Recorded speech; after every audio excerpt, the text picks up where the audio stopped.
Assalamualaikum warahmatullahi wabarakatuh. Perkenalkan saya Konta Aulia dengan NPM 020424111152. Di sini saya akan mempresentasikan materi tentang mampu membedakan manajemen persediaan tradisional dan just in time atau JIT. Materi ini penting karena dipelajari karena hampir semua perusahaan pasti membutuhkan persediaan barang untuk menjalankan usahanya, baik perusahaan dagang maupun perusahaan produksi. Cara perusahaan mengatur persediaan sangat berpengaruh terhadap biaya, keuntungan, dan kelancaran operasional perusahaan. Pada slide pertama, kita akan membahas tentang pengertian manajemen persediaan tradisional dan JIT atau just in time. Pada manajemen persediaan tradisional, pengelolaan barang dengan cara menyimpan stok dalam jumlah besar di gudang. Tujuannya supaya perusahaan memiliki cadangan barang dan tidak mengalami kekurangan stok ketika permintaan meningkat atau ketika pengiriman barang terlambat. Sistem ini sudah lama digunakan oleh banyak perusahaan karena dianggap lebih aman. Contohnya seperti toko sembako. Biasanya pemilik toko membeli beras, gula, minyak goreng, dan mie instan dalam jumlah banyak, lalu menyimpannya di gudang. Hal ini dilakukan supaya ketika banyak pembeli datang, stok barang tetap tersedia. Jadi pelanggan tidak kecewa karena barang habis.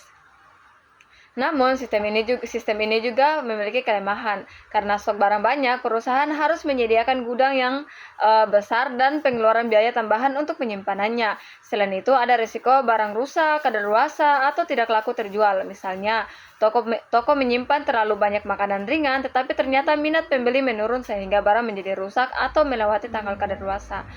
Selanjutnya, pengertian just in time atau JIT. Ini adalah sistem persediaan di mana bahan baku atau barang hanya datang saat dibutuhkan dalam proses produksi. Jadi perusahaan tidak menyimpan stok terlalu banyak di gudang. Sistem ini bertujuan untuk mengurangi biaya penyimpanan dan membuat proses kerja menjadi lebih efisien. Contohnya dapat dilihat pada pabrik kendaraan. Pabrik tidak menyimpan banyak komponen kendaraan di gudang, tetapi komponen tersebut dikirim oleh pemasok sesuai jadwal produksi. Jadi ketika perusahaan ingin merakit kendaraan, bahan bakunya langsung datang dan segera digunakan. Dengan cara ini, perusahaan bisa menghemat biaya gudang dan mengurangi penumpukan barang. Tetapi sistem JIT juga sangat memiliki risiko karena stok barang sedikit, perusahaan sangat bergantung pada pemasok. Jika pengiriman bahan baku terlambat, maka proses produksi juga ikut terlambat. Misalnya, sebuah pabrik roti hanya memesan tepung saat dibutuhkan. Jika pengiriman tepung terlambat datang maka produksi roti bisa berhenti sementara. Selanjutnya kita akan membahas tentang karakteristik manajemen persediaan tradisional dan JIT, di mana ciri utama sistem ini adalah perusahaan menyimpan barang dalam jumlah besar sebagai stok cadangan. Perusahaan biasanya sudah memperkirakan kebutuhan barang untuk beberapa minggu atau beberapa bulan ke depan. Dengan adanya stok yang banyak, perusahaan merasa lebih aman ketika tidak takut kehabisan barang. Contohnya seperti supermarket besar. Supermarket besar yang menyimpan banyak minuman, makanan, dan kebutuhan rumah tangga di gudang. Ketika terjadi peningkatan pembelian, misalnya menjelang hari raya, supermarket tetap bisa melayani pelanggan karena stok barang tersedia. Namun semakin banyak stok yang disimpan, maka biaya penyimpanan juga semakin besar. Perusahaan harus membayar biaya gudang, listrik, keamanan, dan perawatan barang. Selain itu, ada risiko barang rusak atau menumpuk terlalu lama. Selanjutnya, karakteristik sistem JIT. Dalam sistem JIT, stok barang dibuat seminimal mungkin. Barang atau bahan baku hanya datang ketika diperlukan atau diproduksi. Sistem ini membuat gudang tidak terlalu penuh dan biaya penyimpanan menjadi lebih kecil.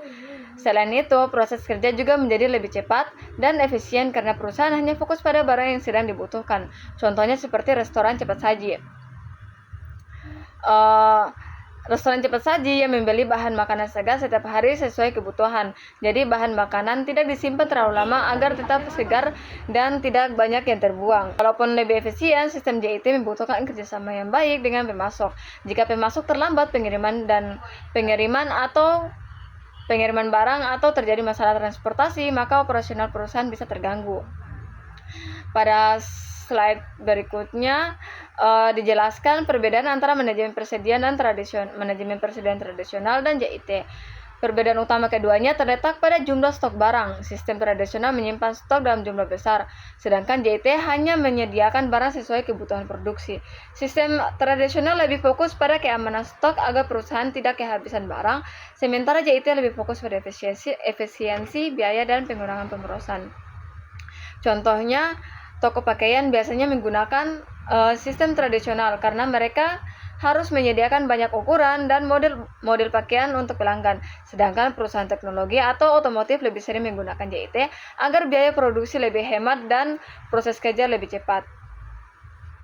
Selanjutnya kita bahas tentang kelebihan manajemen persediaan tradisional. Kelebihan sistem ini adalah perusahaan lebih siap menghadapi peningkatan permintaan pasar. Risiko kehabisan barang lebih kecil karena perusahaan memiliki stok cadangan yang cukup banyak. Sistem ini juga cocok digunakan untuk barang yang sering dibeli masyarakat setiap hari. Contohnya seperti apotek yang menyimpan banyak obat-obatan penting agar pelanggan tetap bisa membeli obat kapan saja dibutuhkan.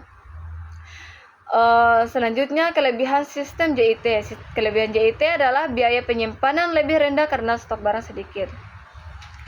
Selain itu, perusahaan bisa mengurangi pemborosan dan membuat proses produksi lebih efisien. Barang juga tidak terlalu lebih lama disimpan sehingga kualitas tetap terjaga. Contohnya seperti perusahaan makanan yang memesan bahan baku segar setiap hari supaya kualitas makanan tetap baik dan tidak cepat rusak. Di sini saya memberikan salah satu contoh penerapan kedua sistem.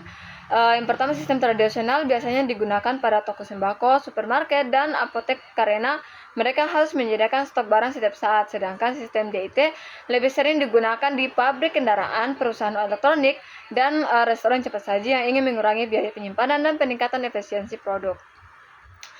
Nah, kesimpulan dari materi yang telah saya bahas, di mana manajemen persediaan tradisional dan JIT sama-sama memiliki tujuan untuk membantu kelancaran operasional perusahaan. Namun, keduanya memiliki cara kerja yang berbeda. Sistem tradisional lebih fokus pada ketersediaan stok barang, sedangkan JIT lebih fokus pada efisiensi biaya dan pengurangan pemborosan. Oleh karena itu, perusahaan harus memilih sistem yang paling sesuai dengan kebutuhan dan kondisi usahanya.